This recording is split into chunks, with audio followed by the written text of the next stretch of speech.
আসসালামু আলাইকুম। আপনারা সবাই কিতা করে ভালো আছেন? আর আমি আজ অনেকদিন যাবক আর ভিডিও দিতাম পারিয়ান না, তো অনেক ব্যস্ত আসলাম, মানে অসুস্থ আসলাম। তারপরে আমার ছোটো ছেলেটা কিন্তু অনেক অসুস্থ এখনও, তার বুকের মাঝে ঠান্ডা লাগ গেছে, তো যার কারণে আর তেমন ভিডিও আপনাদের লগে শেয়ার করতাম পারিয়ান না। আর আজকে কিছু টুকিটাকি ভিডিও আর আমার মানে ঘরের রান্না বান্না একটু আপনাদের লগে শেয়ার করব। তো আপনাদের কাছে যদি একটু ভালো লাগে থাকে আমার ভিডিওটাতে একটা লাইক দিলেই ভাই। আর এর মাঝে দেখা নেই তাহলে খোলার তোর, তো আমার দেবরের মেয়ে আমার কাজের মাঝে হেল্প করা একটু। আর আমার ছোটো ছেলেটা তো মানে কুর্তা কিলা মানুষ যায় না, হে সব সময় আর কান্নাকাটি করে, তার মানে নিউমোনিয়া হয়ে গেছে। তো আসলে মানে এই বছরটা যাই হোক মাশাআল্লাহ আমার ছেলেটা তেমন অসুস্থ হয়েছে না, মানে যে বছরটা গেছে বছর আর আমার ছেলেটা অনেক অসুস্থ আছে, তার লইয়া মানে হসপিটাল ওষাটা মানে 6টা মাসও আমার খাটানি লাগছে। তো যাই হোক এই বছরটা আলহামদুলিল্লাহ বালাই গেছিল গিয়া, তবে মানে এই যে শীতর আর শেষে আই আমার ছেলেটা আবার অসুস্থ হয়ে গেল। আর 4-5 দিন থাকি আর অনেক বেশি অসুস্থ, তো তার লগে আমিও অসুস্থ আসলাম। তো যাই হোক সবে আমরা লাগে দোয়া করবা। আর ইনো দেখায়নি নাগামিস পারিয়ার, তো আমি একটু আগে আপনারা দেখছেন যে ভিডিও শুরুতেও আমি উড়ি দেখাইছিলাম, তো এটা বেশি উড়ি আমরা জারর।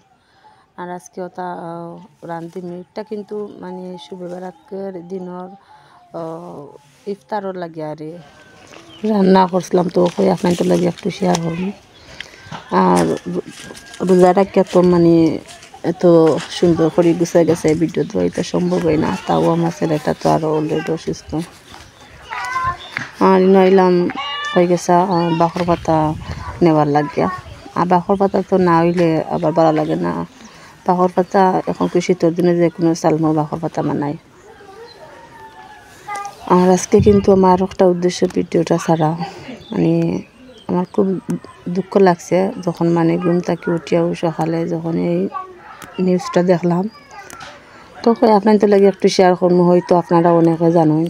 তো বাংলাদেশি ব্লগার যে তিশা, এরপরে বাপ্পি ভাইয়া, তো তানোর আরে তিশা ব্লগার আপার আরে মানে হরি তাই, আর বাপ্পি ভাইয়ার মা, তো হঠাৎ করে তাই মারা গেছেন। তো নাই লাগে বাজন, তো অনেক কষ্ট লাগলো দেখা। তো তাই কিন্তু মরছন মানে একলা গরু মরছন। আর তিশা আপা বা বাপ্পি ভাইয়া কেউ আসলা না একদিন বাসার, তারা তিশা আপা তানোর বাপার বাড়ি আসলা, একটা পার্টি আসিল তার আর তাই নাইসলা। আর তানোর হরি কিন্তু অনেক ভালো একজন মানুষ আসলা, অনেক ভালো লাগতো আংটির মানে মাত কথা ভিডিওর মাঝের মধ্যে আংটি মাতিতে অনেক ভালো লাগতো। আর অনেক মানে তাই সুন্দর করে মানে একটু তাই পর্দা করতা বেশি আংটি, তো অনেক ভালো লাগতো তাদের দেখিয়া। তো খুব দুঃখ লাগলো আর আসলে একলা গরো তাই মরছন, মানে তাই সুস্থও আসলা, তাদের রাখি আইসুন বাড়িত। আর তান আসিল মানে তিশা ব্লগারের ফুয়া আসিল, বড় ছেলে আসিল বাড়িত। তো হঠাৎ করে আসলে ইলাখান মানে মৃত্যু মানিয়া নেওয়া যায় না, আল্লাহ তারারে ধৈর্য দান করতা। আর বাপ্পি ভাইয়া কিন্তু মানে তানোর আম্মার ঘরে হালাও, তারা এক ভাই এক বোন, আর বোন তো বিদেশ থাকেন, আর ভাই তো একলা। তো মানে দুঃখ লাগে আর যে মরার সময় একটা ছেলে হইয়া পাশে থাকতে পারল না। তো আংটিও কিন্তু সুস্থ আসলা, মানে তাই স্বাভাবিকও আসলা, মানে কোনো অসুস্থ আসলা না। আর হঠাৎ তো ইলা মারা যাইবা হয়তো কিমান তারা জানা আসিল না। তো যাই হোক আর কোন সময় মৃত্যু হইব এটা তো আর একদমর ভরসা কেউরও নাই আমরা। আর এখন দেখাই নিনের মাঝে আমি উড়িরে একটা ডেগের মাঝে তুলি দিয়া, তো আমরা কিন্তু উড়ি এটা সবসময় এটা একটু মানে মাখাই জুকাইয়ে গোয়ায় বা কোনো বাগার দেয় না। এর মাঝে ফাটা তিসিয়া পেঁয়াজ দিছি আর রসুন দিলাম, আর এখন অলই দিলাম পরিমাণ মতো, সামান্য গুঁড়া মরিচও দিলাম।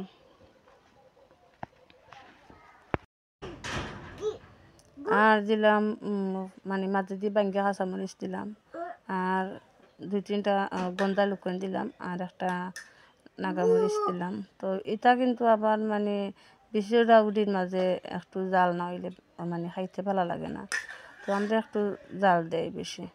আর আন্দাজ মতো নুন দিলাম। তো এখন পরিমাণ মতো সামান্য পানি দিমু দিয়া উন্দালো খালি জাল দিমু। তো ইলা কিন্তু খাইতে অনেক ভালো লাগে, আপনারা একদিন খাইয়া দেখবা।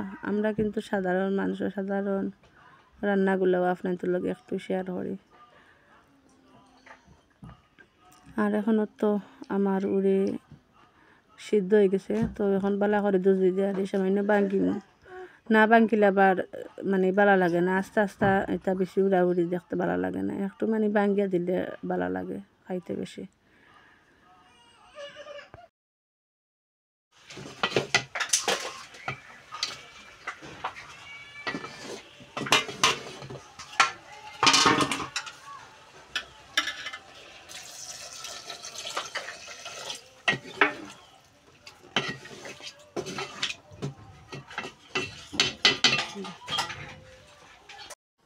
আর আমি উড়ির মাঝে কিন্তু তরতাজা কই মাছ দিছি, আমরা বিলের মাছ। এটা অনেক মজা লাগছে উড়ে খাইতে, মাশাআল্লাহ। আর আমরা ওটা হইলে মানে ইস্তারক্ত খানি আরও ভালো হয়। আর আমরা গ্রামের মানুষে মানে এইরকম খাবারগুলোর সাথে একটু পরিচিত বেশি, আর আমরা কাছে খাইতে ভালো লাগে। তো আপনাদের কাছে কিলা লাগলো অবশ্যই কমেন্টের মাঝে জানাইবে।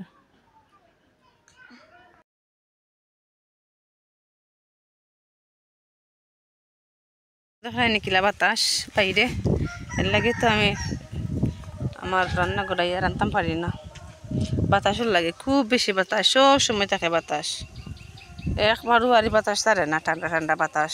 আর ইত্যা মানে তো আর বাইরে আগুন তো না লাগে, আর বাইরে রান্তাম পারছি না। আর ইস্তারও লাগে তুরও রান্ধিমু, আর এর মাঝে তুরও তো সিদ্ধ দিলাম, দিয়া কাটিলাম। আর রান্না আপনাদের লগে শেয়ার করতাম পারছি না, অনেক ব্যস্ত থাকি তো, আর সব সময় সব কিছু মানে মনে চাইলেও এটা শেয়ার করা সম্ভব হয় না। আর এর মাঝে ধরাই নিতে আমরা গাছের বড়ই, যে মজার বড়ই। আর ইস্তারক তো মানে জানে খয়ারে আসলে অনেক কিছু খাইমু, তো ইফতার করিয়ালে কোনটাও খাইতে মন চাই না। আর আমার ক্যামেরাম্যান আসলে আমার ছোটো মেয়েটা, তো তাই নিতে ক্যামেরা করা, আমি আবার আস্তে আস্তে শেষ তার ক্যামেরা করা দেখে। আর এখন আমি মানে চাটনি করার লাগে বড়ই আর বাসি। আর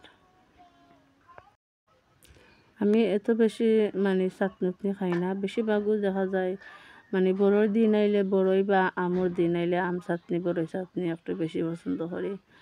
তো যেহেতু এখন রমজান মাস আর সামনে দিয়ে, তো খুব খাইমি বড়ই চাটনি। আর এর মাঝে দেখাইনি কাঁচামরিচ দিছি, শুকনা মরিচ, রসুন ফুরিয়া দিছি, আর দিয়ার পরিমাণ মতো লবণ দিছি, দিয়ে খান্দতি দিয়া বালা করিয়া গুটি লাইম। তো এলাকান আমরা ছোটোবেলা রাখতে একটু বেশি খাইতাম ওলা, এখন তো হয়তো গুট মিলালেছি তা কিনতে মিলে। তো আমার যেটা আছে তো আপনাদের লোক একটু শেয়ার করে, আমি এলাকান খাইতে আমার কাছে ভালো লাগে। তো মাশাআল্লাহ আমার পর্দাটা হয়ে গেছে। আর আপনার কাছে আমার আজকে ভিডিওটা কিলা লাগলো অবশ্যই কমেন্ট মাঝে জানাইবা। সবাই ভালো থাকুক, সুস্থ থাকুক। আজকের মতো বিদায় নিয়ে আল্লাহ হাফিজ।